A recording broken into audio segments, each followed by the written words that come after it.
Hey everyone, in this video I will be talking about some of the most important ideas of Friedrich Nietzsche. For the purpose of this video I've selected 4 ideas which I believe are his most important ideas.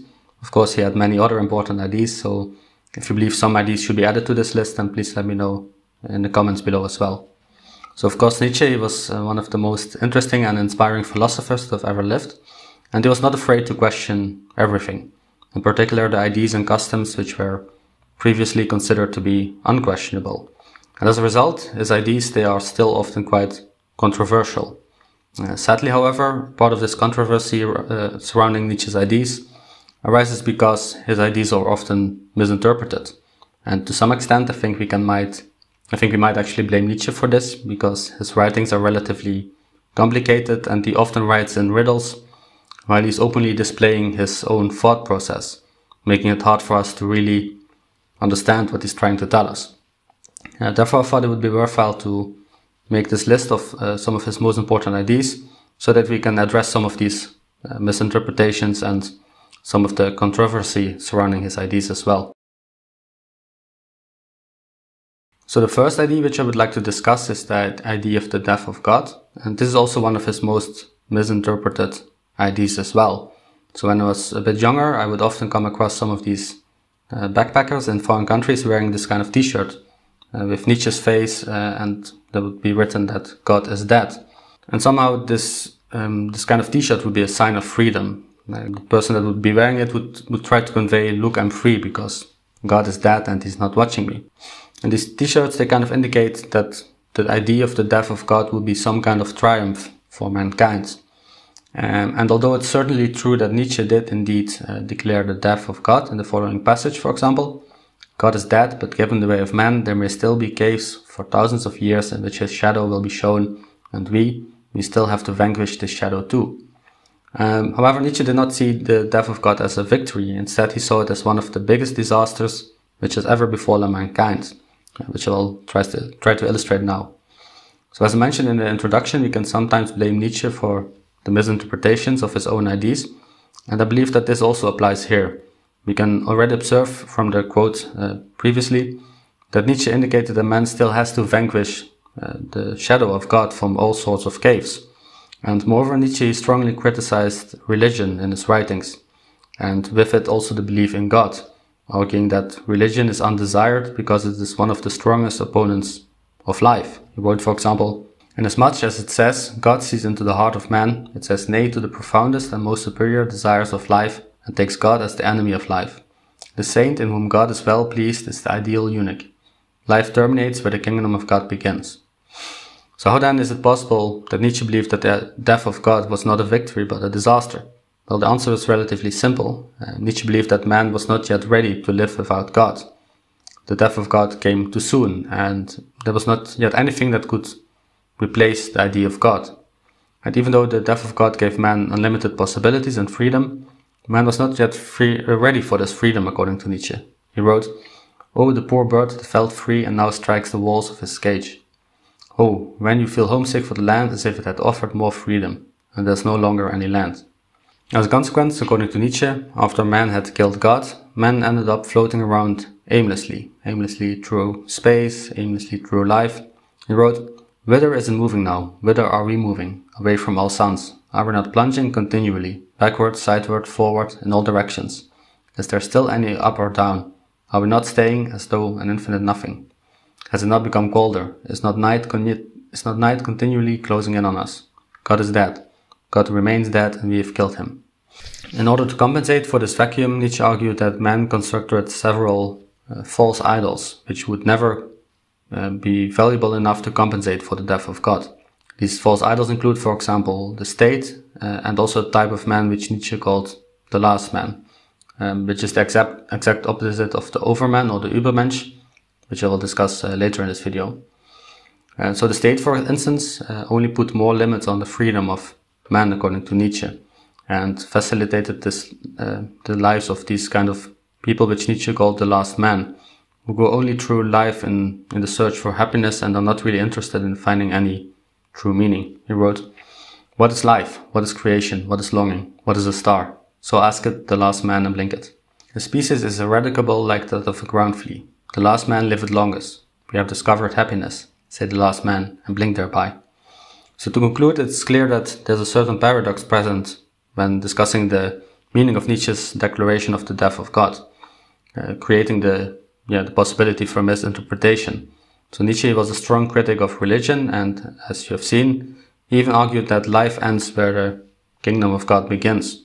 However, Nietzsche still believed that the death of God was a horrible development for man because there existed only false idols to replace the idol of God with. And resulting of this, man slipped further into meaninglessness. And all the while, man, according to Nietzsche, would be incapable to grasp what they had really done. He wrote, "This deed is still more distant from them than the most distant stars, and yet they have done it themselves." So in order to deal with the death of God and prevent the false idols from taking further root, Nietzsche was the proponent of the development of a new kind of idol, an idol which did not exist beyond man, like God, for example, or the state, but which actually existed within man. As such, Nietzsche believed in the development of the overman, who would be the exact opposite of this idea of the last man.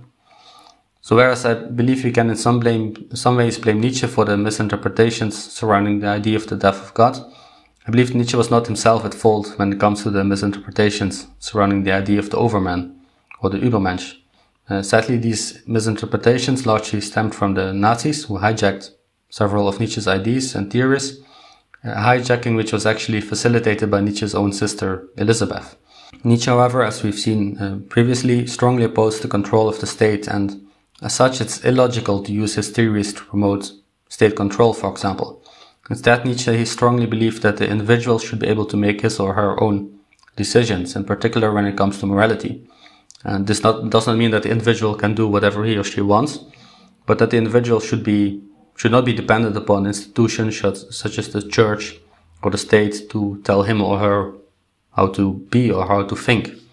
And in this light, I think we should look at this term, the overman. So according to Nietzsche, man has the ability to develop into the overman, and mankind is merely a step to eventually evolve into the overman. However, as Nietzsche mentioned in his book Thus Spoke Zarathustra, we run the risk of evolving into the exact opposite of the overman. He wrote, "Man is a rope stretched between the animal and the superman, a rope over an abyss."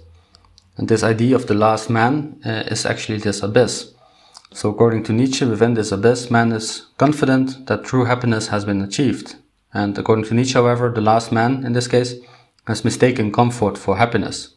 The lives of the last man, they will have become too easy, according to Nietzsche. They have become too structured and devoid of any kind of chaos. Nietzsche, however, famously observed that man requires a certain amount of chaos in order to be truly happy. He wrote, "I tell you, one must still have chaos in one, to give birth to a dancing star. I tell you, you have still chaos in you." The last man, however, will prevent at all costs any form of chaos. As indicated by Nietzsche, no one will any longer be able to give birth to any stars. He wrote, "There cometh a time when man will no longer give birth to any star. Alas, there cometh a time of the most despicable man, who can no longer despise himself. Lo, I show you the last man." And Nietzsche's overman would be the exact opposite of this last man. Instead of seeking happiness through comfort, by, for example, letting others think for them, the overman is capable and comfortable with thinking for him or herself. And the idea of the overman becomes particularly important in light of the following idea of Nietzsche, which I will discuss as well, the eternal recurrence. So the idea of the eternal recurrence is one of the more complicated ideas of Nietzsche. It's also open to various misinterpretations. And now I will try to discuss the interpretation which I believe to be the correct one. So besides being a bit complicated, the idea of the eternal recurrence is also quite scary. And even Nietzsche himself became scared of his own idea. He wrote, "Thus did I speak, and always more softly, for I was afraid of my own thoughts." In his book Thus Spoke Zarathustra, Nietzsche explained the idea of the eternal recurrence through a conversation between the figure of Zarathustra and the dwarf. So Zarathustra and the dwarf, they are observing a gate above which is written, "This moment." And from this viewpoint, they can observe two roads leading in opposite directions. Nietzsche wrote, "Two roads come together here. These have no one yet gone to the end of. This long lane backwards, it continued for an eternity. And that long lane forward, that's another eternity. Zarathustra wonders where one would end up if one were to follow one of these roads right until the end. According to the dwarf, the roads would eventually connect with each other. He said, "Everything's straight light," murmured the dwarf, contemptuously. "All truth is crooked. Time itself is a circle." Naturally, this is not the most scientific discussion. We cannot take the words of the dwarf for granted, however convincing they might be. However, this is also not really what is necessary in this case, for I believe that Nietzsche did not literally believe that time is a circle and that history would continue to repeat itself. Instead, I believe that the purpose of this idea of Nietzsche is to contemplate philosophically what the consequences of such a proposed reality would be. It would namely prompt us to ask the following question: would we continue to live our lives in the same manner as we are doing now, if we know that we will have to repeat them in the same fashion over and over again? And if not, then Nietzsche has succeeded in making his point. This corresponds to the previous discussion on the Overman as well. If we continuously live our lives over and over again, then it's perhaps worth the effort of finding one's own way. Nietzsche wrote, "This is now my way, where is yours? Thus did I answer those who ask me the way, for the way it doth not exist."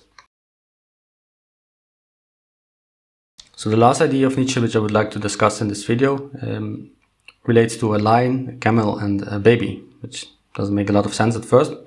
However, it will hopefully make a bit more sense later. So according to Nietzsche, each of these organisms represents a phase in spiritual transformation, which an individual should experience.